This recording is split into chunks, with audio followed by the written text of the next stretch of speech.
Saudara sekalian, selamat sore. Kita hari ini akan membahas dari tema reformasi dari 95 tesis. Saya tadinya berpikir mungkin kebaktian sore saya coba bahas Disputation Against Scholastic Theology, salah satu tulisan yang Luther tulis juga bersamaan dengan 95 tesis, tapi yang kurang populer karena bertujuan untuk membahas sebuah debat teologi. Dan setelah saya pikir sepertinya saya perlu membahas ulang yang 95 tesis. Secara aplikasi praktis ini sangat penting bagi gereja di zaman ini. Maka saudara, saya mengajak kita membaca dari Matius pasal yang keempat. Matius pasal yang keempat ayatnya yang ke-12 sampai 17. Mari kita membaca sama-sama Matius pasal yang keempat ayatnya yang ke-12 sampai 17. Mari kita membaca ayat-ayat ini, saya akan bacakan bagi kita semua. Tetapi waktu Yesus mendengar bahwa Yohanes telah ditangkap, menyingkirlah ia ke Galilea. Ia meninggalkan Nazaret dan diam di Kapernaum, di tepi danau, di daerah Zebulon dan Naftali, supaya genaplah firman yang disampaikan oleh Nabi Yesaya. Tanah Zebulon dan tanah Naftali, jalan ke laut, daerah seberang sungai Yordan, Galilea, wilayah bangsa-bangsa lain. Bangsa yang diam dalam kegelapan telah melihat terang yang besar, dan bagi mereka yang diam di negeri yang dinaungi maut, telah terbit terang. Sejak waktu itulah Yesus memberitakan, bertobatlah, sebab kerajaan sorga sudah dekat. Saudara, mari kita sama-sama berdoa. Bapa di surga, mohon anugerah-Mu supaya kami boleh menikmati mengenal Engkau. Kami sungguh rindu dibentuk terus oleh firman-Mu. Dan kami tahu bukan karena kami mendengarnya dari manusia, tapi karena kami menerima janji Tuhan bahwa Tuhan akan memberkati kami dengan firman-Mu. Maka Tuhan, biarlah Tuhan berkenan untuk lakukan anugerah-Mu yang besar itu. Pelihara kami di dalam firman-Mu. Dan biarlah firman-Mu menguduskan kami. Kami mohon Tuhan berkenan untuk bentuk, sehingga apa yang kami perlu, kami dapatkan dari firman-Mu untuk hidup yang berlimpah di dalam Tuhan. Berkati hamba-Mu ya Tuhan, supaya apa yang Engkau mau itu yang dinyatakan. Dan kami tidak mendengar perkataan manusia, tapi kami mendengar Roh Kudus sedang berbicara melalui hamba-Mu yang tidak layak. Kepada kami semua yang juga tidak layak. Tuhan yang layakkan kami dan Tuhan yang berkati kami. Mohon berikan apa yang kami perlu untuk mengenal Kristus, mengenal jalan Tuhan, dan mengenal apa yang Tuhan mau berikan sebagai berkat supaya kami makin mengasihi Engkau. Berkati kami dengan semua pengertian yang indah dari sejarah gereja, dan biarlah Tuhan tolong supaya kami boleh dibentuk terus oleh firman Tuhan. Tolong kami ya Tuhan, dalam nama Tuhan Yesus kami berdoa. Amin. Saudara sekalian, di dalam kebaktian yang ke-1 dan ke-2 saya coba rangkum beberapa hal mengenai 95 tesis, tapi di kebaktian ini saya coba bahas 5 poin yang pertama serta poin yang ke-17 dari 95 tesis, di mana poin yang pertama sampai yang kelima itu berkait dengan apa yang kita tadi baca, terutama dari Matius pasal yang keempat ayat yang ke-17. Kalimat yang disoroti adalah bertobatlah, sebab kerajaan sorga sudah dekat. Saudara, sebelum kita membahas apa yang ditekankan di awal dari tesis dari Martin Luther, saya akan cerita juga tentang sejarah reformasi, apa yang terjadi pada waktu 1517 itu. Sebenarnya apa sih yang bikin Martin Luther begitu marah? Dan yang mungkin tidak banyak orang sadar adalah mengapa Martin Luther yang berada di dalam tradisi Katolik protes terhadap apa yang dilakukan oleh Albrecht, seorang archbishop dari daerah Mainz. Nah saudara, kita tidak bisa berpikir bahwa ada Martin Luther yang punya konsep yang sudah sempurna tentang pembenaran oleh iman. Pembenaran oleh iman baru sempurna belakangan. Dia belum mengeluarkan atau belum menekankan pengertian itu waktu dia membahas 95 tesis. Lalu dia juga bukan orang yang sudah mempunyai konflik dengan Paus. Dia sampai tahun 1520 masih menulis karya yang judulnya adalah On Christian Freedom. Di mana karya itu adalah teman dari sebuah surat terbuka. Orang zaman dulu kalau menulis surat kepada orang penting akan menyertakan karya, hadiah. Sebagai hadiah gitu ya. Nah Martin Luther menulis kepada Paus di tahun 1520. Dan sebagai hadiah dia presentasikan buku yang judulnya adalah On Christian Freedom, mengenai kebebasan Kristen. Dan di dalam buku itu maupun juga di dalam surat terbukanya, dia mengatakan bahwa dia berharap Paus membela dia di dalam isu tentang indulgensia ini.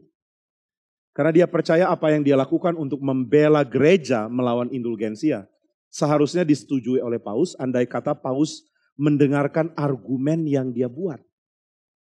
Jadi saudara, tidak ada dalam pikiran Martin Luther bahwa dia sedang berperang dengan orang-orang dari Roma, dengan Paus terutama.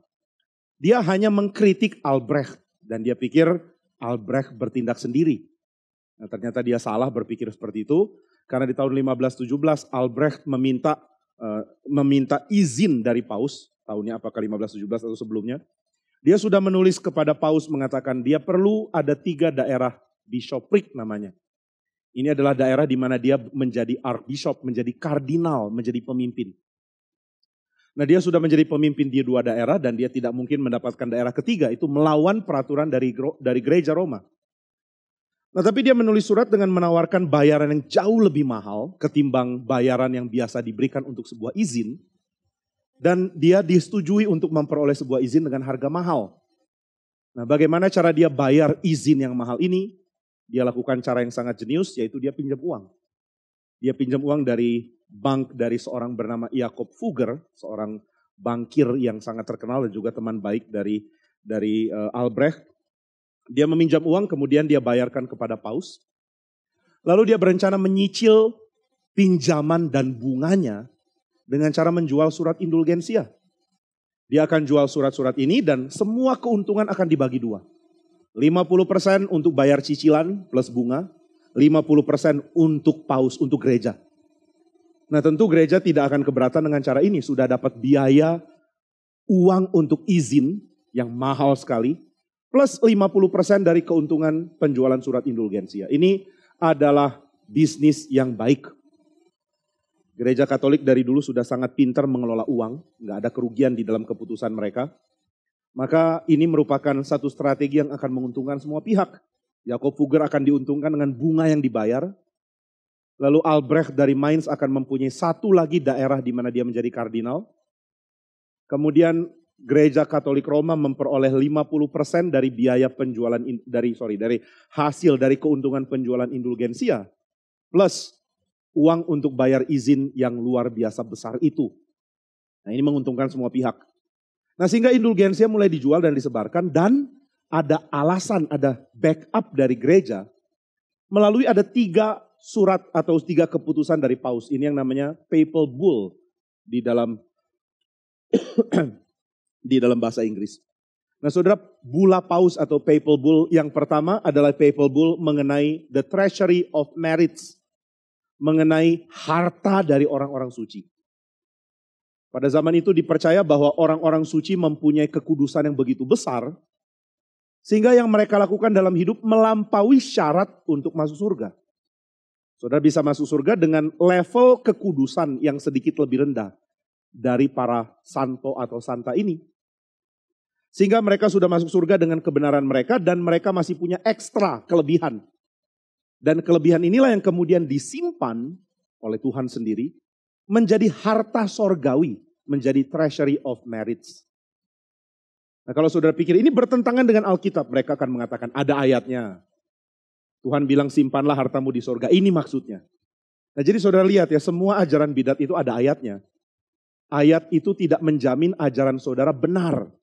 Meletakkan ayat yang dilepas dari konteks, yang ditafsirkan dengan ngawur, yang di luar intensi dari penulis Alkitab, adalah sesuatu yang dilakukan oleh semua bidat. Semua bidat mempunyai ayat untuk mendukung ajaran. Jadi kalau ada hamba Tuhan mengatakan ini ajaran saya, ini ayatnya, jangan dengar. Saudara perlu kembali ke tradisi gereja untuk menjadi penasehat membaca Alkitab. Nah, ini yang sebenarnya ditekankan di dalam reformasi. Reformasi tidak menyingkirkan tradisi. Reformasi berguru kepada tradisi. Saudara jangan salah, gerakan reformasi bukan Anabaptis. Gerakan Anabaptis bersamaan dengan reformasi. Menentang semua hal tentang tradisi. Kami tidak mau gereja, kami tidak mau struktur. Kami tidak mau tradisi, kami mau kembali langsung ke Tuhan. Saudara, John Calvin tulis ratusan halaman, enggak terlalu tebal, mungkin 200 atau berapa. Ratusan halaman yang akhirnya diberi judul Institutes of Christian Religion. Ini edisi pertama di tahun 1536. Dia menulis Institutes of Christian Religion kepada Raja Francis dengan tujuan utama membuktikan kalau kami para reformasi, para penganut reformasi, bukan Anabaptis. Kami menghargai tradisi gereja, kami mengangkat kembali Agustinus, kami mengangkat kembali Bonaventura, kami mengangkat kembali para guru di dalam sejarah gereja. Saudara, reformasi bukan cuma kembali ke Alkitab, tapi juga kembali ke tradisi yang benar. Buka telinga, dengar masukan tradisi untuk tafsirkan Alkitab. Jadi saudara jangan pikir reformasi adalah Anabaptis, saudara akan salah mengerti dan kadang-kadang orang yang tidak mengerti akan mengatakan Protestan itu atau gerakan reformasi adalah gerakan yang menghancurkan gereja sebelumnya, lalu membangun sesuatu yang baru sama sekali. Oh saudara, itu Anabaptis. Dan Calvin akan sangat keberatan disebut Anabaptis. Kalau saudara menafsirkan reformasi sebagai Anabaptis, nanti dia bangun lagi, jitak saudara terus mati lagi. Nah, Luther juga sama. Luther tidak mengaku dirinya Anabaptis. Luther tidak mengaku dirinya bukan Katolik. Luther sangat tertekan ketika dia diekskomunikasi. Itu belakangan ya, dia belum diekskomunikasi di 1517. Nah, jadi saudara sekalian, reformasi berusaha untuk memberitahu gereja saat itu bahwa kamu sudah lupa tradisi. Kamu nggak ngerti tradisimu sendiri.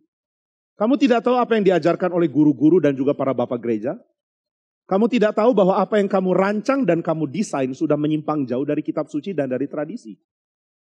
Jadi reformasi menghargai tradisi, reformasi kembali ke Alkitab. Dua ini tidak bertentangan. Sebaliknya, gerakan bidat akan mengklaim bahwa dirinya kembali ke ayat-ayat Alkitab, tapi tidak pernah memahami Alkitab di dalam cara yang tepat.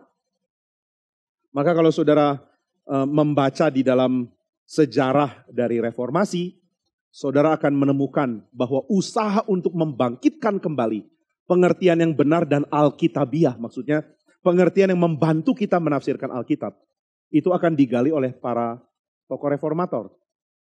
Nah, ini juga yang dilakukan di dalam zamannya Luther dan Calvin, dan harusnya ini juga dilakukan di dalam zaman kita sekarang.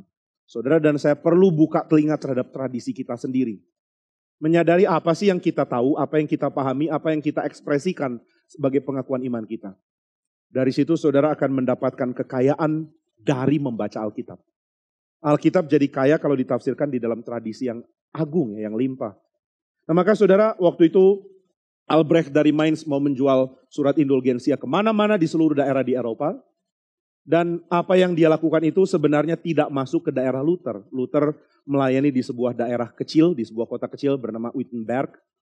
Dan dari Wittenberg itu ada di dalam sebuah daerah besar namanya Electoral Saxony. Ini merupakan daerah elektoral. Ketika itu ada kerajaan besar namanya adalah Holy Roman Empire. Negara-negara yang kita kenal sekarang sebagai Jerman, kemudian Bohemia itu adalah negara-negara yang akan erat kaitannya dengan kerajaan ini. Dan bedanya kerajaan ini dengan seluruh kerajaan lain di Eropa adalah kerajaan ini tidak punya kaisar yang ada dinasti. Tiap kali seorang kaisar mati atau harus diganti, maka akan diadakan pemilihan, ada pemilunya. Dan nanti raja dari sebuah kerajaan akan dicalonkan.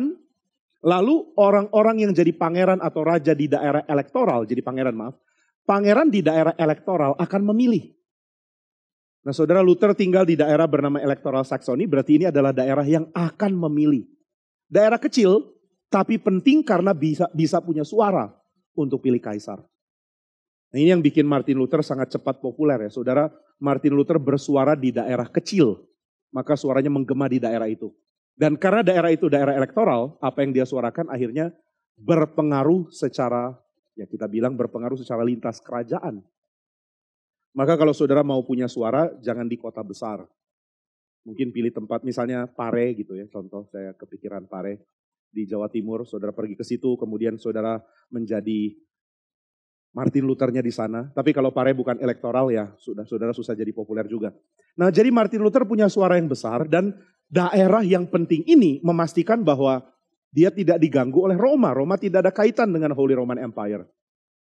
Nah, itu sebabnya Martin Luther mendapatkan kekuatan untuk menjadi besar sebenarnya. Reformasi bisa boom, bisa menjadi sesuatu yang mempengaruhi seluruh Eropa. Salah satunya adalah karena penempatan Luther yang sangat tepat di daerah Electoral Saxony. Nah saudara, electoral section ini dipimpin oleh seorang pangeran namanya Pangeran Frederick. Dan Pangeran Frederick ini mempunyai koleksi relik yang banyak bukan main. Dia bisa bikin semacam ini ya, museum mungkin. Ada aula Sofilianya atau apa, ada museumnya. Tapi saudara isinya relik. Saudara tahu relik kan? Saudara, relik itu berarti ada bagian-bagian dari para orang suci zaman dulu. Mungkin tulang belulangnya Rasul atau jam tangannya Yohanes Pembaptis. Atau apapun lah. Nah orang akan kunjungi relik lalu berdoa, mendekati, mencium atau apapun lah. Itu adalah bagian dari penebusan dosa. Saudara akan ditebus dosanya dengan tindakan seperti ini. Nah saudara bayangkan ya, kalau penjualan atau bukanya relik ini untuk umum, lalu mereka bayar uang, kemudian mereka kunjungi relik, kemudian mereka berdoa di situ, itu akan cepat surut, mereka akan pindah ke surat penebusan dosa. Kalau surat penebusan dosa masuk ke electoral saxony, maka Pangeran Frederick melarang masuknya surat penebusan dosa ke daerah dia. Dan saudara jangan pikir ini karena Pangeran Frederick sangat reform, sangat mendukung Protestan, tidak. Ini masalah uang. Nah saudara, ada keputusan Paus, Papal Bull yang namanya Treasury of Merits. Semua orang kudus punya kelebihan kesucian, bukan gaji, kesucian. Dan ini yang akhirnya disahkan lagi oleh Papal Bull yang lain, yang menekankan bahwa Treasury of Merits ini, semua jasa orang-orang suci boleh dimiliki oleh orang yang masih hidup. Orang yang masih hidup atau orang yang sudah mati dan kekurangan merit, kekurangan jasa, kekurangan kekudusan, itu bisa minta, bisa ambil dari sini. Kalau para orang suci, para santo, para santa, kalau mereka mati ada kelebihan merit. Sedangkan saudara dan saya kalau mati kemungkinan akan defisit merit. Nah maka karena kita defisit, kita bisa minta. Cara minta bagaimana? Gereja yang atur. Itu sebabnya ada Papal Bull yang lain. Ini Papal Bull semua terjadi sebelum zaman reformasi, 100 sampai 200 tahun sebelum. Ada Papal Bull yang lain yang mengatakan gereja berhak mengatur kepada siapa Treasury of Merits ini akan diberikan. Gereja berhak mengatur kepada siapa kelebihan jasa orang kudus ini akan didistribusikan. Dan itulah yang menjadi dasar penjualan indulgensia dianggap sah oleh gereja di Roma. Nah, maka penjualan pun dilakukan kemana-mana dengan satu dorongan yang luar biasa dari seorang bernama Tetzel, Johann Tetzel. Tetzel mempunyai cara berpidato yang sangat hebat. Dan dia biasanya akan mengutip Matius pasal 4 ayat 17. Yang menekankan bertobatlah. Dan kata bertobatlah, metanoia kata dasarnya. Itu diterjemahkan ke dalam bahasa Latin dengan kata penitentiam agite. Dan saudara, kata penitentiam agite bisa berarti bertobatlah. Tapi juga bisa berarti lakukanlah sakramen penebusan dosa. Do penance. Lakukan penance. Dan ini yang dipakai. Mereka akan mengatakan, lihat Alkitab mengatakan Matius pasal 4 ayat yang ke-17 mengatakan, belilah surat penebusan dosa. Belilah surat indulgensia. Ada di sini, do penance. Lakukanlah sakramen penebusan dosa dan ini salah satunya. Maka mereka akan melambaikan surat penebusan dosa dan mengatakan, beli ini. Kamu tinggal tulis nama nenek moyangmu yang sudah di purgatori. Kemudian kamu masukkan koin ke dalam sebuah kotak. Nanti koin itu menyentuh kotak. Jiwa dari orang yang kau kasihi yang namanya tertulis di surat ini akan pindah dari purgatori masuk ke surga. Bukankah ini menyenangkan? Kamu bisa menolong orang-orang yang kamu kasihi. Your loved ones bisa ditolong. Orang-orang yang kamu cintai. Sekarang bisa pergi ke surga karena kamu peduli mereka. Maka saudara, kalimat-kalimat yang mengharukan akan dikatakan, akan diserukan. Kamu ingat papamu waktu masih hidup, dia mencintai kamu. Sekarang dia sudah mati. Wah, orang akan nangis-nangis dan mengatakan, what can I do? Aku bisa lakukan apa untuk papa, untuk mama, untuk nenek, untuk kakek. Dan jawaban Tetzel adalah belilah surat penebusan dosa. Nah maka meskipun surat penebusan dosa ini tidak masuk ke wilayah electoral Saxony, tapi popularitasnya menyebar. Sehingga jemaat Luther pergi keluar untuk beli. Pulang-pulang dia pamer, Luther saya sudah beli loh. Loh, bukannya ini dilarang di sini? Iya tapi aku pergi. Ini barang impor. Gitu ya. Ini barang luar negeri. Dan ini membuat Martin Luther sangat marah, maka dia menyusun ada 3 tulisan, 95 tesis dan penjelasannya. Kemudian yang kedua adalah surat terbuka kepada Albrecht dari Mainz. Dan yang ketiga adalah yang paling rumit, adalah Disputation Against Scholastic Theology. Waktu Disputation Against Scholastic Theology disebarkan, tidak ada gairah dan gema apapun. Mungkin karena orang baca dan bingung, what is this gitu ya. Kamu serang apa saya nggak ngerti. Tapi ketika 95 tesis disebar, Saudara, dampaknya sangat heboh. Nah, ada beberapa pandangan yang seringkali jadi berubah. Saudara, kalau baca sejarah reformasi, saudara harus hati-hati lihat sumber. Seorang ahli sejarah gereja bernama Carl Trueman mengatakan, kalau sumber itu tidak mendapatkan dukungan sebelum tahun 1800-an, kemungkinan itu tambahan. Zaman 1800-an adalah zaman peralihan dari Enlightenment ke romantik. Dan saudara, tafsiran sejarah secara romantik itu yang paling laku. Hal yang mungkin akan menakutkan adalah perkataan "Here I stand" dari Luther. Ini menyedihkan sekali ya. Itu tidak pernah terdapat di dalam dokumen-dokumen sebelum tahun 1800-an. Tambahan. Dan tambahan itu nggak jelas dari mana ya. Kalau saudara lihat tambahan ada telusurannya ke dalam sejarah sebelumnya, mungkin masih oke. Nah, jadi abad 19 terkenal sebagai abad meromantisasi segala sesuatu. Semuanya jadi kelihatan lebih keren dari aslinya. Ya, ini cara untuk menunjukkan kehausan terhadap Sang Mesias yang diwujudkan ke dalam orang biasa. Ini Mesiasku itu, ini jagoanku. Tapi saudara, mungkin kita harus kembali menerima fakta bahwa orang-orang hebat yang diromantisasi di abad 19 punya kekurangan yang mungkin kita tidak pernah terlalu pikirkan sebelumnya. Tapi yang penting pekerjaan mereka dipakai Tuhan dan kita melihat Tuhan yang kuat yang memimpin mereka. Romantisasi tokoh-tokoh ini adalah sesuatu yang tidak pernah dilakukan Alkitab. Alkitab tidak meromantisasi Daud, Alkitab pamerkan kelemahan Daud. Alkitab tidak meromantisasi relasi antara Petrus dan Paulus. Alkitab menunjukkan konflik dari tulisan Paulus sendiri bahkan. Konflik yang tentu tidak berdampak kepada perbedaan teologi, ya itu harus kita ketahui juga. Nah, jadi saudara, Martin Luther adalah seorang yang sangat penting, tetapi dia bukan seorang yang tanpa cacat. Dia mempunyai beberapa hal yang merupakan bentuk kelemahan mungkin kalau mau dibilang. Apalagi dia orang yang senang sekali kumpul-kumpul, lalu dia akan bicara apapun ketika dia sudah lebih senior. Dan orang akan catat apapun yang dia bicarakan. Kalau saudara baca table talk-nya dia, saudara akan temukan banyak sekali kata-kata yang kadang-kadang kontroversial dan bahkan berlebihan. Biasanya itu dikatakan setelah dia mungkin sampai kepada gelas ketiga atau keempat dari birnya. Kalimatnya tiba-tiba mulai makin berani dan makin ngawur. Saya nggak menyarankan saudara mengikuti langkah ini ya. Luther aja begitu, saya juga lah mau punya table talk. Mulai beli bir kemudian mulai ngomong, minta sekretaris catat. Nggak terlalu bijak. Nah tapi saudara, Martin Luther pada waktu itu sangat terganggu dengan seruan dari penebusan dosa dari surat indulgensia. Sehingga dia memutuskan untuk bawa karya 95 tesis ini, dan entah yang mana yang benar, ada yang mengatakan ditempel di pintu gereja tapi kemungkinan ini enggak. Ada yang mengatakan ditempelkan di dinding tempat orang akan berdiskusi. Tapi sekarang ada alternatif lain. Itu kemungkinan Martin Luther langsung bawa ke percetakan, suruh sebar ke beberapa orang. Tolong cetak dan langsung sebar ke si ini. Nah ini mungkin lebih bisa diterima karena dia melakukan percetakan untuk karya 95 tesis bersama juga dengan karya surat untuk Albrecht dari Mainz. Tapi ya kita nggak tahu. Mungkin tempel di tembok, mungkin langsung ke percetakan. Atau mungkin pendapat yang selama ini populer tapi sekarang sudah banyak ditinggalkan, ditempelkan di pintu gereja. Jangan-jangan itu juga yang benar. Nanti pas kita sampai di surga kita tanya Luther, waktu itu kamu ngapain? Mungkin Luther akan ingat, mungkin dia sudah lupa karena banyak sekali hal yang dia kerjakan pada waktu hidupnya.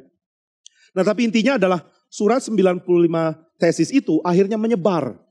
Dan salah satu alasan penyebarannya adalah karena kontroversi di dalamnya akan populer sehingga orang akan membeli karya itu. Ini yang akan disukai oleh para pengusaha percetakan.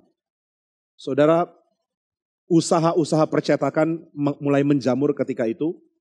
Dan mereka mendapatkan makanan dari kontroversi. Kadang-kadang mereka akan mencetak tanpa izin dari penerbitnya, dari penulisnya dan akan sebarkan. Dan waktu itu tidak ada copyright, tidak ada hak cipta karya.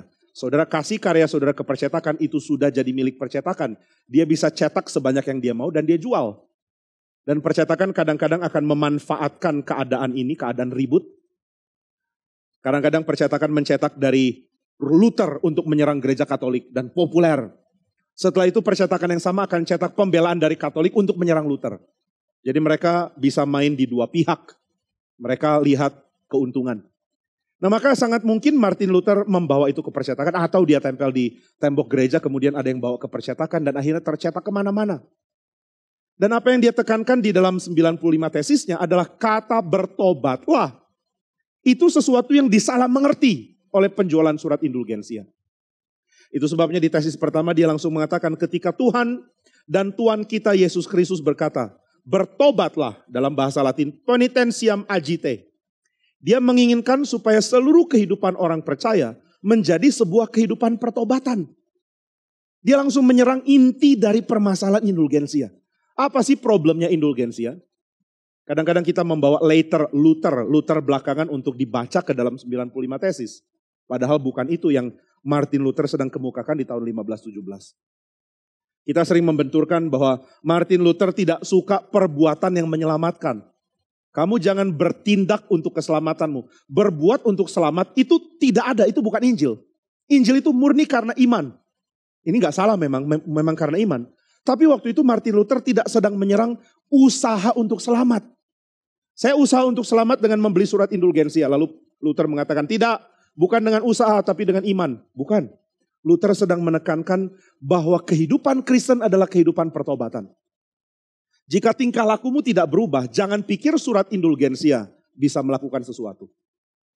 Jadi dia serang apa yang jadi dampak dari surat indulgensia. Dan dampaknya menurut Luther adalah jika engkau pakai sistem ini, sistem penance, sistem pakai sakramen penebusan dosa, bisa membayar untuk mendapatkan penghapusan dosa. Kamu akan membuat gereja tanpa pertobatan. Jika gereja tidak perlu bertobat, jika gereja tidak menyerukan jemaat untuk bertobat, maka gereja itu akan jadi musuh Tuhan. Jadi tekanan dia adalah kenapa kamu melakukan langkah ini, hai Albrecht. Tidak tahukah kamu jemaatmu perlu bertobat? Kalau mereka terus hidup dalam dosa, mereka dibuang oleh Tuhan. Mereka perlu rubah tingkah laku mereka. Mereka perlu rubah hati mereka. Dan tawaran untuk membeli surat indulgensia membatalkan semua usaha itu untuk mereka menggerakkan mereka bertobat. Maka saudara, serangan yang jadi inti dari bagian awal ini adalah Tuhan Yesus berkata, bertobatlah kamu. Dia menginginkan supaya seluruh hidup orang percaya menjadi kehidupan yang baik. Bertobat, hidup suci. Bukan di dalam kecemaran dan dalam keberdosaan. Nah ini serangannya. Jadi saudara, Luther mengingatkan bahwa jika engkau pakai sakramen seperti ini, pertobatan tidak ada. Dan jika pertobatan tidak ada, kehidupan orang Kristen akan makin hancur dan kacau. Nah maka saudara, Luther yang sama yang menekankan perlunya bertobat di awal, juga sama dengan Luther yang akhirnya merumuskan justification by faith yang ada di Alkitab ini. Pembenaran oleh iman adalah ajaran Alkitab dan Martin Luther tekankan itu. Dan tentu Martin Luther yang memberikan tekanan pembenaran oleh iman tidak akan membatalkan pertobatan dengan doktrin justification by faith-nya. Dia tidak akan jatuh ke hyper grace. Dia tidak akan jatuh ke perkataan Tuhan itu baik, kamu beriman sudah cukup, gak usah lakukan apa-apa yang lain. Dia akan menekankan jika gereja tidak ada pertobatan, gereja itu bukan milik Tuhan. Nah, maka dia tekankan di bagian awal, Tuhan Yesus menginginkan supaya seluruh kehidupan orang percaya menjadi sebuah kehidupan pertobatan. Nah di sini konfliknya. Apa yang dilakukan Albrecht? Memberikan tawaran, gak bertobat gak apa-apa, kamu mati dalam dosa, gak pernah beres hidupnya. Nanti sebelum masuk surga, masuk purgatori dulu. Di purgatori kamu akan dimurnikan dan dalam waktu tertentu tergantung dosamu, kamu akan beres, murni jiwanya dan boleh masuk surga. Luther mengatakan, oke, kalau begitu kamu menentang konsep pemurnian? Albrecht akan bilang, enggak, saya enggak menentang. Cuma ada jalan untuk membuat itu jadi ekspres. Belilah surat penebusan dosa. Dan ini yang membuat Luther marah. Jadi poin pertama langsung memberikan penekanan kepada beberapa hal. Yang pertama, tanpa pertobatan gereja tidak mungkin menjadi gereja yang baik. Yang kedua, kesalahan yang terjadi adalah karena penerjemahan yang kurang akurat atau pemahaman yang kurang akurat terhadap bahasa Latin dari Alkitab. Bahasa Latin adalah bahasa yang bisa dimengerti oleh banyak orang pada saat itu, tetapi itu tidak cukup. Meskipun bahasa Latin bahasa akademik, tetapi bahasa ini tidak cukup untuk membuat pemimpin gereja dan pengajar gereja bisa memahami Alkitab. Mereka perlu mengetahui bahasa aslinya apa. Nah itu sebabnya Martin Luther mengingatkan gereja sebenarnya lewat 95 tesis. Betapa bahayanya pemahaman yang sangat dangkal akan kitab suci. Saudara, kalau jemaat biasa salah ngerti kitab suci, ya itu bukan hal yang baik memang, tetapi dampaknya kepada gereja tidak akan terlalu besar. Namun kalau pemimpin gereja yang mempunyai pemahaman yang ngawur terhadap kitab suci, dan dia mengambil keputusan yang salah berdasarkan pengertiannya akan kitab suci, dia akan mengacaukan seluruh gereja. Itu sebabnya Martin Luther menekankan Tuhan menginginkan ada kehidupan pertobatan, seluruhnya adalah pertobatan. Lalu dalam tesis yang kedua dia menekankan kata-kata ini, yaitu kata-kata Tuhan Yesus, bertobatlah, tidak bisa dipahami sebagai rujukan kepada menjalankan sakramen penebusan dosa. Ini tidak ada kaitan dengan apa yang Tuhan percayakan ke gereja. Gereja tidak bisa melaksanakan apa yang Tuhan tidak percayakan kepada mereka, yaitu mengampuni orang. Nah, maka yang Tuhan mau adalah engkau harus hidup berubah. Dan yang dimaksudkan dengan bertobat adalah orang harus menjalankan kehidupan yang baru. Kalau kita sudah Kristen, apakah kehidupan kita berubah? Berapa banyak hal yang dulu kita lakukan, sekarang masih kita lakukan? Apakah kita masih sama secara tingkah laku keluar? Martin Luther akan sangat menentang itu. Gereja harus terus mengingatkan, kamu perlu pertobatan secara konstan. Nah, jadi saudara lihat ya dampaknya. Kalau saya ada alternatif lain, bukan bertobat tapi beli surat penebusan dosa, saya akan pilih jalur itu. Manusia berdosa akan mudah menipu dirinya karena otoritas gereja meskipun dia salah. Yang mengatakan, ini bisa kok, kamu lakukan ini, kamu akan diselamatkan. Kamu jalankan baptisan, kamu dipercik air, atau kamu diselam, atau apapun, kamu akan selamat. Bukankah banyak kali orang akhirnya menjadi sangat superstitious, sangat percaya tahayul, karena apa yang gereja coba tradisikan, tradisi yang salah tentunya. Kita berpikir bahwa kalau kita dekat dengan kekudusan karena ada tata cara dan upacara gereja, maka kita tidak perlu melakukan pertobatan. Saya sudah sempurna, kenapa? Sudah dibaptis. Saya sudah baik, kenapa? Karena saya sudah jalankan upacara penebusan dosa.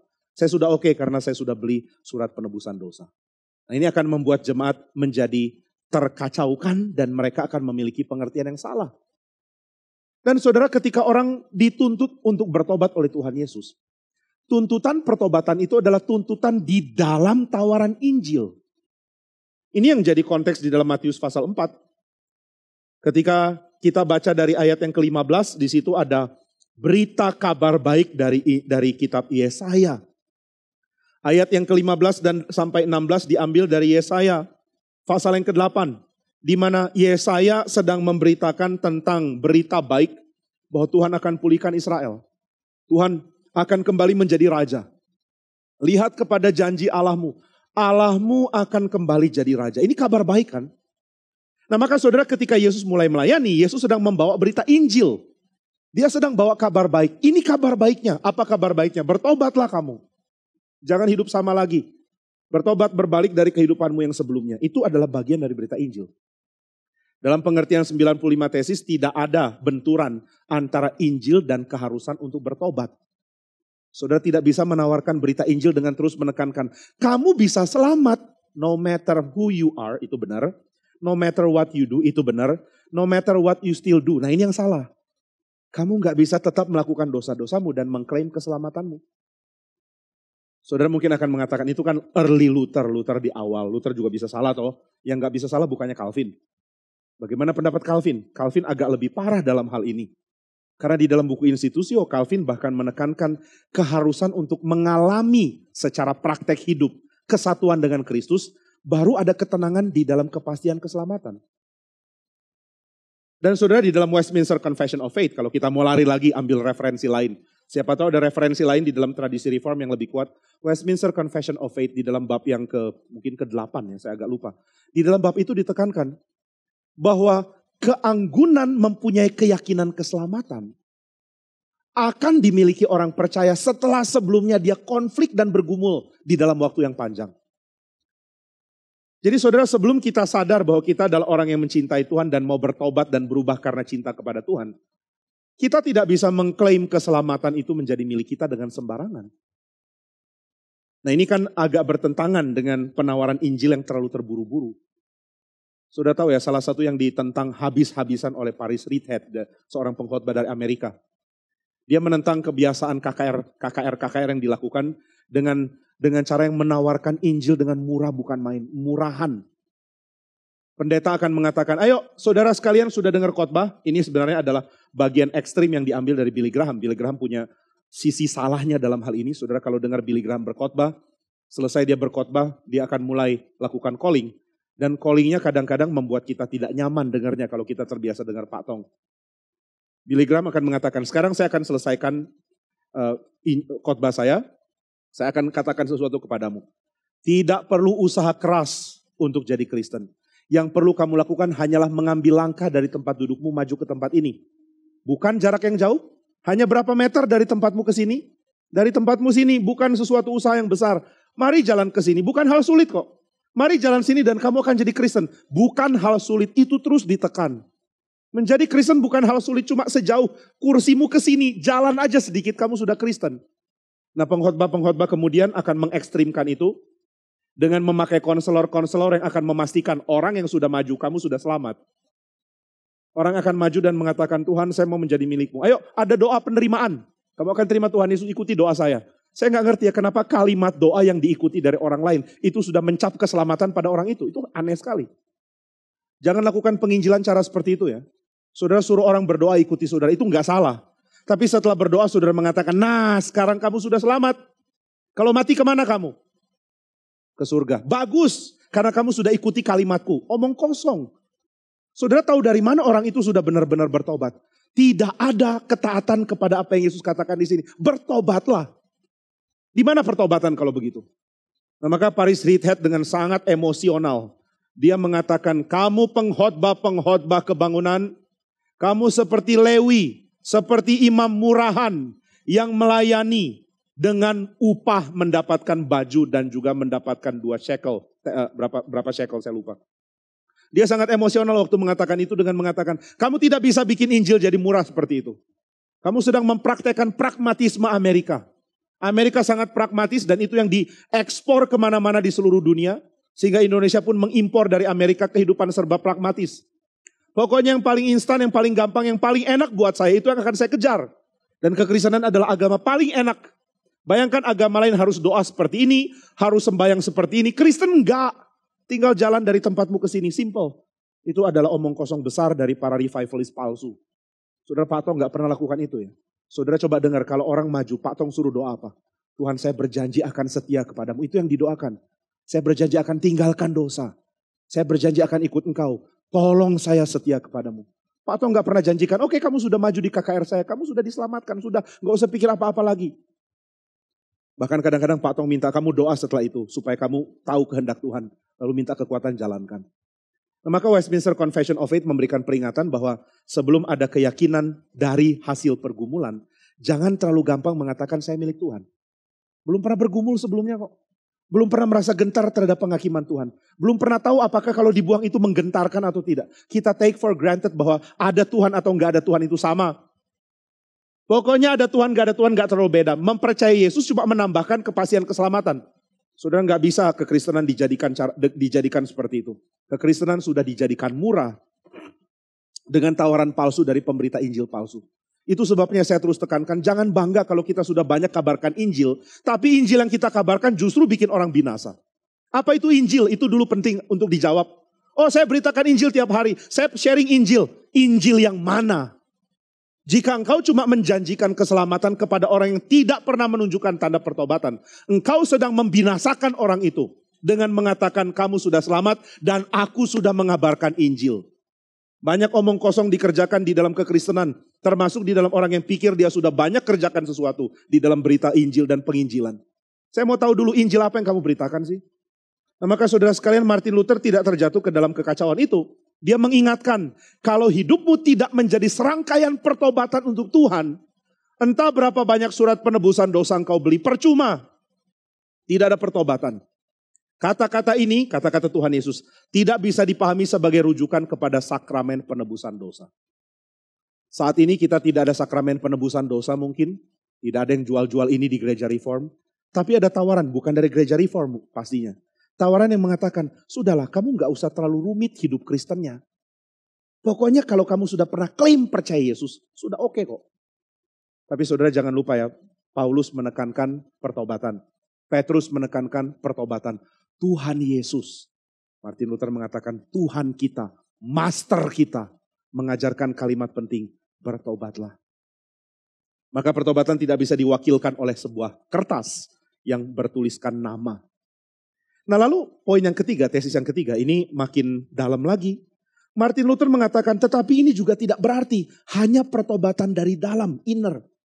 Pertobatan dari dalam ini tidak berguna kecuali ia menghasilkan berbagai macam tindakan mematikan dosa yang terwujud keluar. Tidak berarti pertobatan dari dalam tidak penting. Martin Luther mengatakan pertobatan dari dalam itu tidak menjadi satu-satunya tanda. Tapi saudara, pertobatan dari dalam akan berwujud keluar. Nah jangan salah ya, pertobatan dari dalam itu penting. Martin Luther menekankan pentingnya kasih kepada Tuhan. Dia tidak ingin seseorang takut kepada Tuhan, lalu tidak merasakan kenyamanan diterima oleh Tuhan. Pertobatan sejati harus dari hati yang cinta Tuhan. Karena aku mencintai Tuhan, maka aku mau berubah. Saudara, saya memberikan contoh mengenai seorang rekan saya waktu saya masih kuliah sebelum saya ke sekolah teologi. Rekan saya ini sedang bimbingan skripsi. Dan satu kali dia ada di kantin ya dengan duduk termenung sendirian, bengong lihat meja dengan tatapan kosong. Saya bingung. Maka saya temani dia lalu tanya, ada apa? Dia bilang, habislah saya. Loh, kenapa habis? Saya baru diancam oleh pembimbing saya.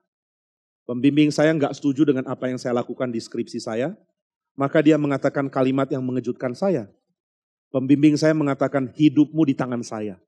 Ngeri ya. Lulus tidaknya kamu tergantung saya.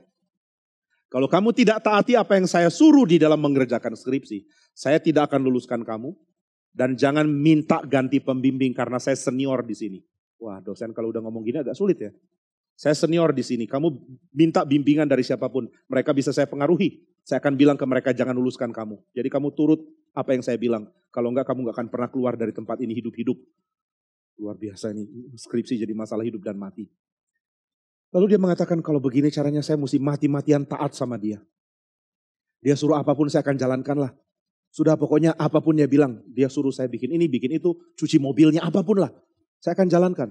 Nah saudara, adalah aneh kalau kemudian saya tanya ke orang ini, ke teman saya. Oh jadi dosenmu suruh kamu begitu ya? Iya. Dia memegang kunci dari kelulusanmu? Iya. Lalu saya tanya, kamu cinta dia enggak? Pertanyaan aneh ya, kira-kira saudara dia akan jawab apa? Akankah dia jawab, yes I love him very much. Enggak akan. Dia akan mengatakan, saya benci orang itu setengah mati. Semoga dia ketabrak mobil atau apa gitu ya. Saya benci orang itu, tapi saya mesti taat dia. Loh kenapa mesti taat dia? Karena nasibku dipegang oleh tangan dia. Saya mesti taat. Saudara, apakah kita perlakukan Tuhan seperti ini? Tuhan mau megang nasib kita. Kalau Tuhan mau kita masuk neraka. Kalau Tuhan mau kita masuk surga. Tergantung dia. Oh kalau gitu aku harus baik-baikin dia ya. Nasibku di tangan dia. Kira-kira Tuhan mau apa? Saya akan jalankan. Tuhan suruh apa? Saya akan lakukan. Kenapa? Karena nasibku ada di tangan Tuhan. Kalau saya sembarangan, saya main-main, saya kerjakan apa yang bertentangan dengan dia, nanti saya masuk neraka. Jadi saya harus hati-hati sama Tuhan ini. Saudara, apakah nanti kalau ditanya, do you love God? Apakah engkau mengasihi Tuhan? Menurut saudara, akankah orang yang punya pandangan kepada Tuhan, seperti teman saya pandangan kepada dosennya, akan mengatakan, iya aku mengasihi Tuhan? Enggak akan. Orang ini akan mengatakan, lebih baik kalau enggak ada Tuhan, tapi ya apa boleh buat, ada Tuhan. Kalau dunia nggak ada Tuhan, alangkah menyenangkannya. Tapi sayangnya ada Tuhan dan Tuhan ini berkuasa atas hidup saya. Dia adalah hakim yang menentukan hidup mati kekal saya. Jadi saya jangan macam-macam, saya harus setia, saya harus jalankan kehendak Tuhan. Saya mesti lakukan kehendaknya karena saya takut dihukum. Tapi saya tidak akan lakukan karena cinta kepada dia. Saudara, gerakan untuk bertobat dari hati itu penting. Hati yang mencintai Tuhan. Kita tahu Tuhan mengasihi kita dan kita ingin lakukan apa yang menyenangkan hati Tuhan. Nah ini yang nanti akan berkembang di dalam pengertian pembenaran oleh iman dari Martin Luther. Kenapa kamu harus taat? Kenapa mesti bertobat? Karena Tuhan sudah terima kamu. Tuhan terima kamu. Tuhan mencintai engkau. Tuhan menyatakan kesetiaannya kepadamu dan menerima engkau menjadi miliknya. Bukan cuma menerima engkau menjadi miliknya, dia bahkan merubah engkau. Dari apa yang tadinya dia benci menjadi apa yang dia cintai oleh karena cintanya. Saudara jangan lupa Martin Luther adalah seorang Agustinian, dia berasal dari biara kecil, biara Agustinian. Meskipun nama Agustinus sangat terkenal, tetapi biara yang populer pada zaman Luther adalah biara Dominikan. Lalu setelah itu biara dari Fransiskan, kemudian biara Jesuit yang sangat populer. Tapi Agustinian adalah aliran biara yang kecil. Jesuit baru muncul belakangan ya. Nah maka saudara sekalian, dia adalah seorang dari biara kecil Agustinian, tapi dia sangat dipengaruhi oleh Agustinus. Dan Agustinus sangat menekankan tindakan yang keluar dari cinta. Engkau mengasihi, engkau akan lakukan. Dan itulah yang indah dari kehidupan Kristen. Saudara, ketika kita mencintai seseorang, apa yang kita akan lakukan untuk orang itu akan didasarkan oleh cinta itu. Bayangkan kalau relasi suami istri dikaitkan dengan ketakutan dan juga kegentaran karena pasangan bisa marah. Kalau seorang suami kasih hadiah ke istrinya pas ulang tahun, sayangku selamat ulang tahun, aku memberikan hadiah. Wah, istrinya senang sekali. Wah, terima kasih kamu ingat ulang tahunku. Suaminya jawab, mana mungkin aku lupa. Kalau aku lupa kamu ribut. Kalau aku nggak ingat kamu marah. Kalau aku nggak kasih hadiah kita ribut seminggu. Daripada ribut seminggu mendingan saya ingat. Nah saudara, cinta kasih seperti ini bukan cinta kasih namanya ya. Saya nggak mau ribut maka saya kasih hadiah. Atau yang kedua yang lebih baik harusnya. Ketika suami mengatakan aku memberikan hadiah ini kepadamu. Kenapa? Karena aku sayang kamu. Aku mencintaimu. Therefore karena itu saya lakukan ini. Nah saudara, pertobatan tentu harus dari hati. Tapi pertobatan yang dari hati bisa jadi adalah pertobatan yang palsu. Pertobatan yang dipikir ada di dalam hati tapi tidak terwujud di dalam tingkah laku. Gimana? Apakah engkau sudah menjalankan kehidupan yang baru atau belum? Itu yang Martin Luther mau tekankan. Inner repentance, pertobatan dari dalam, itu kontradiksi. Saudara nggak bisa bilang pertobatan dari dalam. Pertobatan itu akan terlihat keluar. Hasilkanlah buah pertobatan, demikian dikatakan oleh kitab suci. Ada tindakan yang berubahkah? Kalau belum maka kita mesti perjuangkan itu dengan rendah hati.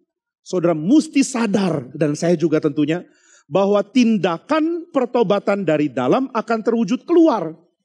Lalu bagaimana kita mengerti pertobatan keluar? Martin Luther mengatakan di dalam poin yang ketiga dari tesisnya, bahwa tindakan keluar itu terdiri dari berbagai macam tindakan yang mematikan dosa. Mematikan dosa. Saya mematikan dosa.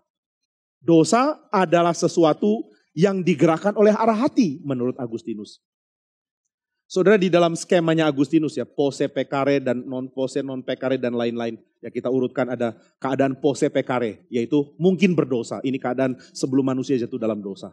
Manusia berada dalam keadaan kudus, tidak berdosa, tapi bisa jatuh dalam dosa. Ini skema yang diajarkan oleh Agustinus.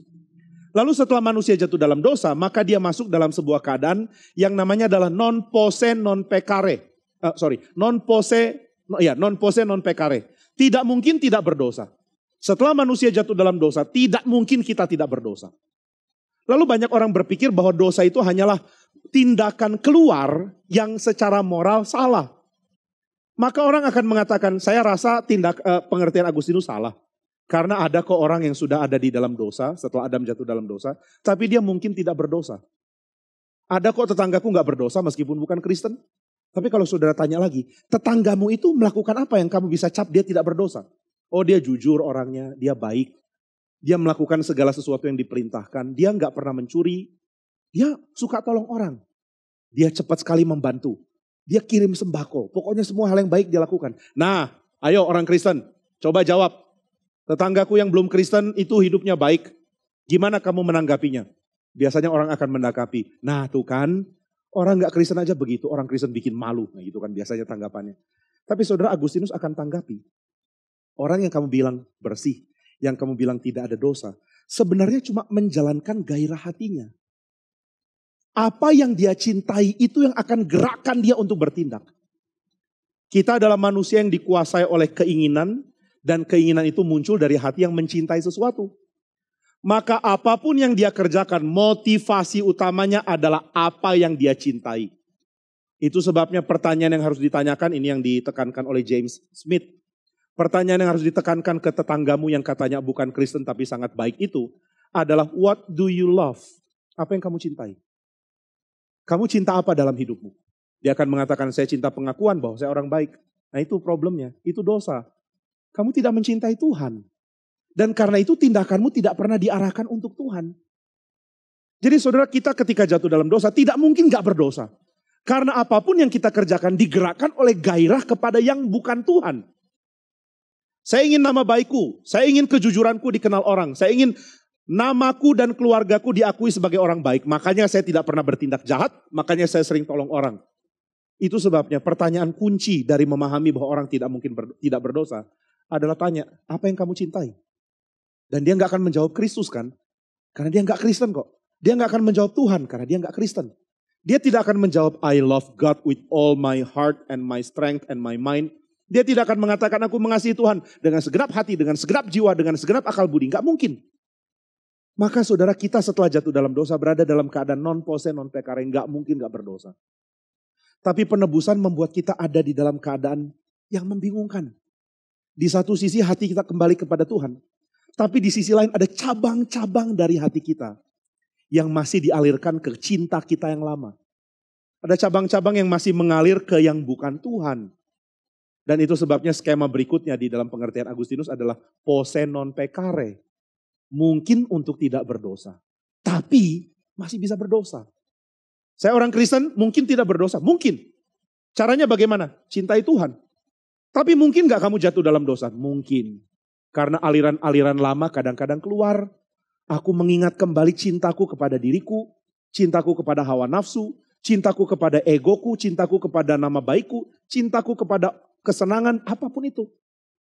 Dan akhirnya kita jatuh lagi dalam dosa. Posse non peccare, tapi masih bisa berdosa. Tapi saudara, ketika Kristus sudah datang dan memperbarui segala sesuatu, saudara gak bisa mengarahkan hati ke yang bukan Tuhan. Karena kemuliaan Tuhan ada di mana-mana. Saudara gak mungkin gak mencintai Tuhan pada waktu itu. Di dalam kedatangan kedua Kristus, saudara akan mengalami keadaan non posse peccare. Tidak mungkin berdosa. Kalau saudara tanya apa bedanya, kenapa sekarang saya belum bisa lakukan itu? Kenapa aku sekarang masih bisa berdosa? Kenapa tunggu Yesus datang? Karena ketika Kristus datang, saudara memandang kemanapun, saudara akan lihat kemuliaan Tuhan dinyatakan dengan sempurna di situ. Saudara melihat apapun, saudara akan ingat Tuhan dengan sempurna. Ini sesuatu yang tidak terjadi sekarang. Maka saudara, arah hati sangat penting. Engkau mau bertobat? Ya, bertobatlah karena kasih. Bertobatlah karena engkau mencintai Tuhan. Bertobat dari dalam, namun tindakannya keluar. Saudara harus bisa dapat kesaksian dari orang lain. Bahwa orang ini memang berubah. Jangan kesaksian diri ya. Kesaksian diri bisa salah. Saya dulu orangnya sabar. Saya dulu orangnya gak sabaran, galak. Sekarang sudah sabar. Tapi istrimu yang bilang, apanya? Sabar. Oh saya rasa sabar, saya rasa enggak. Nah, jadi saudara mesti dapat kesaksian dari orang lain ya. Jangan mengaku sendiri. Karena Luther mengatakan pertobatan sejati adalah pertobatan yang terwujud keluar. Dari pembahasan awal ini saja kita sudah tahu, sudah dapat kesan. Bahwa Martin Luther tidak pernah mempopulerkan teologi yang antinomian. Lalu bagian selanjutnya dikatakan di dalam tesis yang keempat. Dengan demikian pertobatan terus diperlukan selama sifat menentang diri sendiri. Sifat pertobatan di dalam diri yang sejati. Menentang diri maksudnya membenci dosa.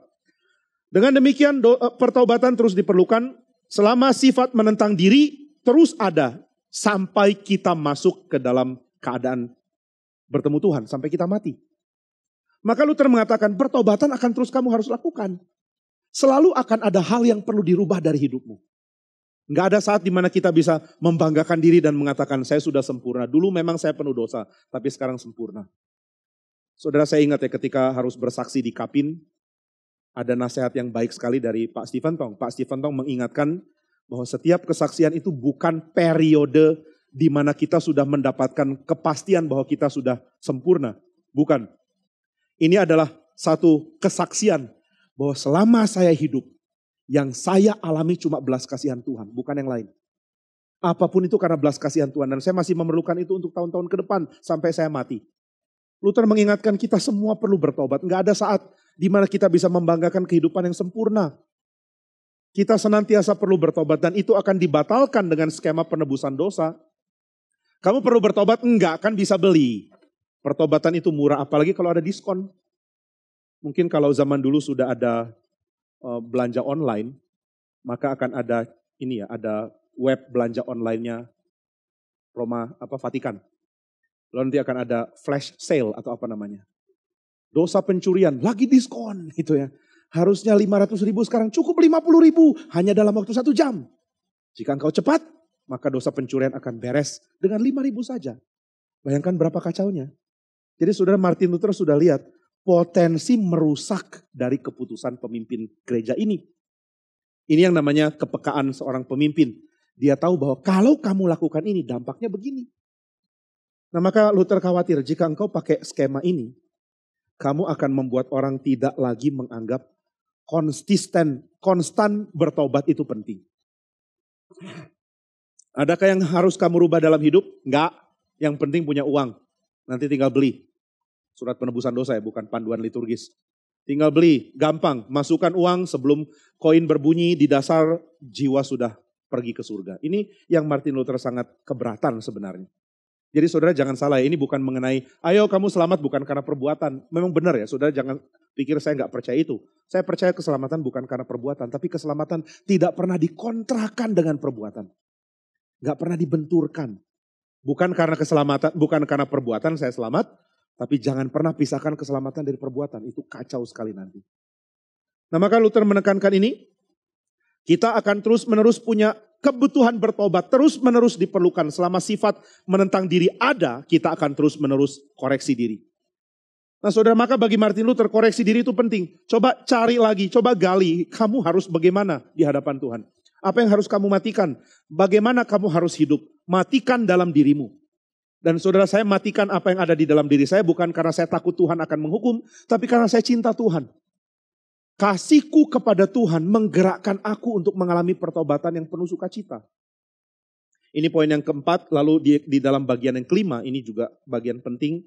Martin Luther mengatakan Paus tidak pernah mau dan tidak pernah mampu mengampuni segala pelanggaran, kecuali yang diberikan kepadanya untuk dinilai oleh dia, atau yang sudah diatur di dalam kanon gereja. Maksudnya Martin Luther adalah, kamu tahu nggak, penjualan surat indulgensia ini bikin Paus marah sama Kardinal Albrecht. Nah dari sini kita tahu ya, ternyata Martin Luther belum tahu bahwa yang dia lawan bukan cuma kardinal dari sebuah daerah di Mainz, di Eropa, yaitu Mainz. Dia sedang melawan seluruh gereja pada waktu itu. Kadang-kadang kita heran lihat cara Tuhan bekerja. Martin Luther dengan polos melawan surat penebusan dosa tanpa tahu bahwa yang dia lawan adalah seluruh gereja Katolik pada waktu itu. Dan saudara, gereja Katolik tidak bertindak sebelum mereka sadar bahwa keuangan mereka makin menurun dari hasil penjualan indulgensia. Mengenai doktrin mereka tidak terlalu peduli. Carl Trueman pernah melakukan ini ya, penyelidikan terhadap periode reformasi, dan dia mengatakan bahwa ketika Martin Luther menekankan posisinya ketika ketika dia mengekspresikan posisi teologinya di Worms, yang ada klipnya tadi waktu promo seminar reformasi. Waktu Martin Luther menyatakan posisi teologisnya di Worms, atau sebelumnya di dalam disputasi perdebatan di Heidelberg, gereja Katolik itu langsung kumpulkan para pemimpin lalu tanya, sebenarnya Luther posisinya apa ya? Lalu setelah mereka dapat laporan, oh Luther ngomong gini, pembenaran itu begini, bahwa gereja itu mesti begini, ternyata teologi itu harus begini. Kemudian pertanyaan yang berikutnya keluar dari mulut Paus, itu menggelikan sekali. Dia tanya balik, lalu posisi kita apa? Kemudian semua orang yang ada di situ diam. We have no position. Kita nggak tahu posisi kita apa. Jadi kalau dibilang Martin Luther melawan posisi gereja, gereja bingung. Actually kita nggak ada posisi sih. Jadi ya kalau kita anggap Martin Luther oke, boleh juga kita ambil posisi dia. Nah ini kacaunya waktu itu. Jadi saudara, nggak ada pertentangan. Gereja Katolik pikir, kamu doktrinnya dengan saya beda loh, mari kita debat. Saudara, sebenarnya ya Katolik baru merumuskan. Jangan salah, Katolik sudah punya banyak teolog penting dan banyak sekali rumusan teologi. Bahkan mereka punya sistematik teologi yang bikin orang reform minder bukan main. Orang reform akan membanggakan paling tebal itu mungkin Charles Hodge. Ya kalau saudara setuju Karl Barth, saya ragu saudara setuju dan mungkin gak seharusnya juga kita setuju semua yang dia katakan. Mungkin Karl Barth yang akan menyaingi dengan puluhan volume dari sistematik teologinya. Tapi Katolik dari dulu punya Thomas Aquinas. Yang tulis buku 44 lebih, 40 berapa saya lupa, volume untuk menjelaskan inilah pengertian dari teologi Kristen. Lalu kita datang dengan Berkhof yang disimpelkan gitu ya. Nih kami buku teologinya nih 300 halaman, diketawain sama orang Katolik. Really? 300 halaman? Udah baca berapa kali? Hampir selesai, hampir lagi. Saya baca ribuan loh Thomas Aquinas punya buku. Jadi bukan berarti gereja Katolik gak punya posisi, tapi ini problemnya. Pemimpin gereja gak ngerti itu semua. Saudara mau jadi pemimpin gereja gak pernah baca buku-buku dari teologi reform, itu bahaya sekali. Saya percaya ya, orang harus ditanya loh, kamu mau jadi pemimpin gereja, buku apa aja yang kamu sudah baca? Berapa banyak itu ada dalam hatimu? Sudah baca Institutio? Hampir. Komentari Calvin, Kejadian. Pasal 1 gitu misalnya. Wah itu akan merusak gereja. Nah ini yang terjadi. Gereja Katolik kaya dengan statement iman. Kaya dengan penjelasan secara sistematik apa yang kita percaya. Tapi pada waktu itu para pemimpin gak tahu. Sehingga mereka tidak tahu harus melawan apa, mereka tidak tahu harus adopsi apa. Ketika digoncang oleh reformasi, baru mereka bikin pendirian. Ini yang kami percaya, this is what we believe. Jadi kerusakan dari para pemimpin yang ada pada waktu itu akan diadopsi juga oleh gereja Protestan, bahkan gereja Reform. Jika pemimpin gereja tidak tahu tradisinya sendiri. Buta tradisinya sendiri. Nah maka Martin Luther menekankan Bahwa Paus tidak pernah menginginkan dan tidak pernah punya kemampuan untuk mengampuni pelanggaran. Kecuali dia punya pandangan. Dan pandangan yang juga diatur di dalam kanon gereja. Ada bukunya. Ada orang berdosa, mencuri, mesti diapain? Mari baca bukunya. Oh ternyata ini harus diberikan disiplin ini, disiplin itu. Nggak boleh lakukan ini, nggak boleh lakukan itu. Gereja boleh mendisiplin orang, tapi tidak bisa memperlakukan hukuman kekal. Diberikan atau dikurangi. Gereja nggak bisa kirim orang ke neraka dan gereja nggak bisa tarik orang dari neraka. Gereja tidak bisa kirim orang ke purgatori dan gereja tidak bisa tarik orang dari purgatori. Dan menurut Martin Luther, Paus tidak pernah ingin menarik orang dari purgatori. Nggak mungkin dan nggak mau. Salah ya, karena ternyata Paus mengokekan ini. Maka saudara, Martin Luther sedang mengingatkan bahwa disiplin gereja itu bukan sesuatu yang bernilai kekal. Saudara bisa mendisiplin orang di dalam gereja, tapi ini tidak berarti saudara menentukan nasib dia selamat atau tidak. Saudara malas kebaktian atau saudara di kebaktian main-main lalu saya tegur. Ya hukuman saya sampai situ. Mungkin paling berat hukumannya adalah setelah kebaktian saya kasih nasihat. Kalau masih nggak mau dengar nasihat, saya sarankan ya kalau kamu memang nggak mau ikut kebaktian, jangan kebaktian di sini. Paling gitu kan. Tapi dengan mengatakan demikian, saya tidak pernah mengatakan kalau gini caranya kamu nggak selamat loh. Kamu melawan saya, upahnya adalah kematian kekal. Nggak bisa. Nah jadi saudara adalah aneh kalau surat indulgensia itu diberikan dengan otoritas yang melampaui kepercayaan Tuhan kepada gereja. Tuhan tidak pernah memberikan gereja daerah yang namanya purgatori, surga ataupun neraka. Sesuatu yang mengingatkan kita kepada kisah dari Michelangelo, kalau saudara tahu. Michelangelo sedang melukis di Sistine Chapel dan dia melukis biasanya tubuh yang tanpa pakaian. Untuk menunjukkan keindahan tubuh manusia dan ya kalau tafsiran Patong, Michelangelo ingin menunjukkan inilah cara Tuhan melihat kita. Tuhan melihat kita apa adanya, tidak dibungkus oleh kemuliaan palsu. Cuma agak sulit melihat bahwa kita tidak punya kemuliaan apa-apa kalau Michelangelo melukis tubuh. Dia lukis ototnya gede, perutnya six pack. Memang gak perlu baju kali ya untuk tunjukkan pameran seperti itu. Oke lah, kita gak bahas itu. Intinya adalah gereja sangat keberatan dengan lukisan-lukisan yang tidak pakai baju ini. Maka pemimpin ibadah di Vatikan, di Roma, marah sekali. Lalu dia mengatakan, saya sangat keberatan dengan ini. Dia sebarkan kemana-mana bahwa Michelangelo adalah orang sesat yang terlalu punya fantasi seksual, yang kacau hidupnya, yang luar biasa rusak. Wah, Michelangelo marah sekali digituin. Dia sudah tua, sudah 70-an tahun. Lalu dia digituin sama seorang pemimpin ibadah. Akhirnya dia lukiskan sang pemimpin ibadah ada di neraka. Di Last Judgment. Ditaruh di neraka dengan tidak pakai baju, kemudian digigit ular. Di bagian, gak usah disebut di mana. Dengan telinga keledai itu ya. Waktu orang itu lihat dia kaget, itu kan gua. Kok kamu lukis saya di situ? Michelangelo dengan tenang mengatakan, saya diberikan hak oleh Paus untuk melukis apapun yang saya mau. Saya melukis berdasarkan apa yang saya ingat dalam imajinasi. Kalau ternyata mirip kamu, minta maaf. Ini cuma kemiripan yang tidak ada sengaja. Apapun yang terjadi ini adalah kebetulan belaka. Kira-kira gitu ya. Sang pemimpin ibadah marah lalu dia lapor ke Paus. Anda tahu tidak, Michelangelo melukis saya ada di neraka. Tolong suruh dia hapus. Paus dengan tenang mengatakan, yurisdiksi saya nggak sampai neraka. Jadi minta maaf saya nggak bisa tolong kalau kamu sudah di neraka. Saya nggak bisa suruh cabut dari situ. Jadi tolong ya, yurisdiksiku nggak sampai neraka. Nah itu pengertian benar ya. Martin Luther mengingatkan kembali. Paus yurisdiksinya itu di Eropa. Oke lah sampai Turki mungkin. Sudah hancur belum? Belum. Belum. Oke. Nah jadi yurisdiksinya Paus ya di situ.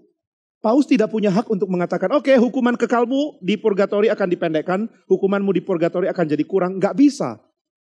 Jadi sebenarnya Martin Luther lagi menyatakan yang jelas ya, states the obvious. Dia sedang menjelaskan apa yang secara umum orang akan setuju. Tapi heran pemimpin gereja nggak tahu ini. Nah itu sebabnya dia mengingatkan Paus tidak pernah menginginkan dan tidak pernah punya kemampuan untuk mengampuni pelanggaran di purgatori. Absurd loh memikirkan itu. Nah saudara di dalam bagian ini berarti Martin Luther masih mempercayai purgatori. Ya itu nggak ada dukungan Alkitab, tapi saudara harus tahu bahwa purgatori itu sebenarnya adalah pengertian bahwa dosa kita itu perlu dihapus dulu, perlu dibereskan karena Tuhan itu sangat suci. Kita nggak bisa sembarangan bertemu Tuhan dan motivasi di baliknya itu baik. Meskipun nggak ada ajarannya di Alkitab ya. Nah maka saudara Martin Luther belum merubah posisinya dalam hal ini, dia masih pemikir Katolik most of the time gitu ya. Tetapi dia mulai berpikir bahwa purgatori itu tidak harus dilihat negatif. Nah saudara jangan salah ya, Alkitab tidak mengajarkan ini. Luther masih salah mengerti. Tapi Luther melihat sisi positif. Bahwa kalau benar ada purgatori dan itu dirancang Tuhan, kenapa mau kabur? Jika Tuhan mengatakan untuk masuk surga, jiwamu dibersihkan dulu. Supaya jiwamu bersih, masuk purgatori dulu. Loh sekarang kenapa pemimpin gereja bilang, saya punya cara untuk mengeluarkan kamu secara tidak sah? Bukankah ini melanggar ya? Kalau Tuhan bilang kamu akan dimurnikan 15 tahun. Lalu gereja bilang bayar aja nanti jadi 5 tahun. Bukankah ini nyogok? Kayak pejabat aja, pejabat di negeri pelangi. Dimanapun itu. Saudara, ini benar-benar rusak. Skema dunia yang penuh suap. Itu dipraktekkan di dalam skema sorgawi, karangan gereja. Kalau engkau sudah dihukum oleh Tuhan, atau bukan dihukum sebenarnya, dimurnikan di purgatori. 200 tahun karena dosa-dosamu. Kamu tinggal bayar, saya ada koneksi untuk melepaskan kamu keluar. Bukankah itu sebenarnya yang sedang dinyatakan? Maka Luther mengingatkan betapa bahayanya untuk melarikan diri dari keharusan untuk setia sama Tuhan. Kalau Tuhan punya kehendak, kenapa kamu gak setia? Martin Luther mengatakan kalau Tuhan punya kehendak saya masuk purgatori, saya akan tinggal di situ. Kalau Tuhan mengatakan purgatori bisa memurnikan jiwamu, saya akan ke situ. Apa yang Tuhan katakan itu akan saya taati. Maka apa yang dinyatakan Luther adalah semua jiwa perlu dimurnikan untuk makin mencintai Tuhan. Dan jiwa yang mencintai Tuhan tidak akan cari jalur pragmatis untuk menjalankan yang paling gampang di dalam iman kepada Tuhan. Saudara kalau suruh pilih, mana yang akan saudara ekspresikan kepada orang yang saudara kasih, saudara tidak akan pilih ekspresi yang paling simple, paling gampang. Saudara akan pilih cara yang paling besar mengekspresikan kasih. Dan ini yang harus dipraktekkan kepada Tuhan. Kenapa kita tidak mengerti hal ini? Kenapa gereja nggak ngerti ya? Martin Luther perlu tulis tesis ini untuk menggoncang kembali pikiran orang-orang. Yang harusnya sudah tahu hal ini dari awal. Nah maka pentingnya reformasi tidak bisa dipungkiri. Saudara akan melihat juga bahwa di zaman kita sekarang pun problemnya mirip. Orang-orang tidak mengerti pentingnya pertobatan. Pokoknya hidup Kristen saya bisa ditutup dengan segala tindakan lahiriah yang palsu. Sekarang tidak ada surat penebusan dosa. Tapi saudara bisa dalam tanda kutip menebus dosa saudara bukan dengan pertobatan. Dengan penerimaan misalnya. Saya nggak perlu bertobat karena meskipun saya hidupnya palsu, saya bisa tutup kepalsuan itu dengan kelihatan baik di depan orang-orang. Saya bisa diterima sebagai orang baik di gereja saya, di kantor saya, di tempat kuliah saya. Dan saya nggak perlu bertobat. Saya bisa diterima tanpa pertobatan. Nah ini bahaya. Jika saudara bisa berpikir, jika kita bisa berpikir bahwa kita bisa mencapai keinginan kita tanpa bertobat, maka ada yang salah dengan keinginan kita. Lalu hal yang kedua, gereja saat ini kesimpulannya, gereja saat ini juga tidak melihat pentingnya kasih sebagai motivasi untuk bertobat. Pertobatan dilihat sebagai satu pameran bahwa saya adalah orang baik. Kita semua ingin diakui di dalam komunitas kita. Ketika saudara ada di gereja, saudara ingin diakui sebagai orang saleh. Tapi kalau saudara berkumpul dengan teman-teman saudara, mungkin saudara akan ingin diakui sebagai orang yang nyambung di dalam pergaulan. Seperti ada bahaya besar kalau kita ditolak. Saya sangat senang ya, satu nasihat yang unik dari seorang komentator olahraga. Dia mengatakan jalan paling enak untuk diterima adalah nggak peduli penerimaan. Aneh ya, orang yang nggak peduli dia diterima atau enggak, justru nggak punya problem dan mungkin orang ini yang gampang diterima malah. Dia sudah beres dengan isu saya diterima atau enggak. Nah jadi saudara sekalian kalau pertobatan itu dilakukan dengan motivasi cinta kepada Tuhan, kita tidak akan menjalankannya dengan motivasi lain kecuali kasih. Saya ingin melakukan ini karena aku mencintai Tuhan, murni. Bukan pameran, bukan pernyataan di mana posisi saya di dalam komunitas saya. Lalu hal yang ketiga, kita juga mengkhawatirkan keadaan gereja, di mana para pemimpin bahkan tidak tahu apa yang jadi dampak ketika sebuah doktrin dipilih. Apa yang jadi dampak ketika sebuah keputusan itu diambil. Apakah keputusan ini diambil karena pengertian doktrin yang tepat atau tidak. Saya sangat tertegur dengan kalimat yang dikatakan oleh seorang rekan, bukan dari GRI. Dia tanya gimana kehidupan bergereja di GRI. Lalu saya bilang, puji Tuhan baik. Relasi antara hamba Tuhan dengan pengurus, baik. Apakah ada pertentangan atau protes dari pengurus mungkin, atau ada perdebatan-perdebatan yang kamu pikir gak perlu? Saya bilang, enggak juga, enggak ada. Tapi dia katakan kalimat yang lumayan mengagetkan. Dia mengatakan, mungkin gara-gara orang-orang dekatmu juga nggak terlalu tahu mana benar mana enggak. Sehingga nggak terlalu berani mengambil posisi dan keputusan. Saya lumayan shock dengarnya. Jangan-jangan iya. Saya nggak tahu. Iya nggak Pak?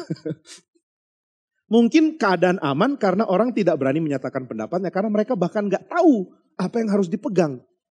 Nah saudara, ini di satu sisi mungkin baik, tapi di sisi lain bahaya loh. Ketika calon pemimpin atau pemimpin gereja tidak tahu posisi apa yang harus dipegang. Dan apa dampak dari posisi yang dia pegang, itu bahaya. Dan saudara tidak bisa mengatakan, sudahlah mari kita minta nasihat dari Alkitab. Pokoknya baca Alkitab, mengerti apa, itu aja yang kita ambil. Gak bisa, saudara perlu tradisi. Saudara perlu dinasehati oleh tradisi, tapi saudara tidak boleh menjadikan penasehat itu absolut. Yang absolut adalah Alkitab, tapi saudara perlu penasehat. Nah, maka gereja perlu kembali kepada apa yang Martin Luther ingatkan. Bahwa jika gereja tidak buka telinga terhadap sejarah, terhadap tradisi yang baik, maka dia tidak mungkin buka telinga kepada Alkitab. Jika kita meremehkan pekerjaan Roh Kudus di dalam sejarah gereja, kita akan remehkan pekerjaan roh yang sama di dalam kitab suci. Dan ini yang saya pikir penting di dalam mengingat reformasi. Harap saudara mengingat 31 Oktober, hari reformasi. Ini hari lebih penting dari hari yang lain. Lebih penting dari ulang tahunmu. Lebih penting dari ulang tahun pernikahanmu. Meskipun jangan bilang ke pasanganmu hal ini. Lebih penting dari hari-hari lain yang gak terlalu mengingatkan kita akan pekerjaan Tuhan yang besar di dalam gereja. Maka saya harap saudara ingat tanggal 31 Oktober nanti, jam 8 sampai jam 11 ada seminar penting, seminar reformasi. Lalu jam 1 sampai jam 3 sore ada seminar reformasi, ada perayaan reformasi juga bagi anak. Nah kalau anak disuruh ikut yang jam 8 sampai jam 11, mungkin mereka akan kayak cacing kepanasan. Nah, maka saudara ikut yang jam 8 sampai jam 11, lalu setelah itu temani anak saudara ikut yang jam 1 sampai jam 3. Harap saudara tidak jadi cacing kepanasan waktu temani mereka. Mari kita ingat periode ini dan mari kita ingat apa yang Tuhan kerjakan di dalam sejarah gereja. Kiranya apa yang kita renungkan dari tema pertobatan dari 95 tesis boleh menggugah kita untuk makin mengerti kekristenan sejati. Mari kita berdoa. Ya Bapa di surga, kami bersyukur karena pertobatan yang sejati sangat kami perlukan dan Tuhan mengingatkannya hari ini. Tuhan sudah mengingatkan gerejamu melalui seruan Martin Luther 500 lebih tahun yang lalu. Dan Tuhan masih menyatakannya dengan penuh anugerah bagi kami saat ini. Tolong kami ya Tuhan supaya kami mempunyai hati yang senantiasa peka terhadap kebutuhan untuk bertobat. Sehingga kami mempunyai sifat koreksi diri yang penuh keketatan tapi juga penuh anugerah dari Tuhan. Kami ingin bertobat karena mencintai Tuhan, bukan karena ingin pamerkan sesuatu. Tolong kami karena dengan motivasi kasih, kami akan menjalankan kehidupan yang penuh dengan kelimpahan. Tolong kami ya Tuhan, tolong kami menjalankan pertobatan kami. Tolong kami menyadari hal apa dalam hidup kami yang perlu dipertobatkan. Kiranya Tuhan menolong setiap kami. Dalam nama Tuhan Yesus kami berdoa. Amin.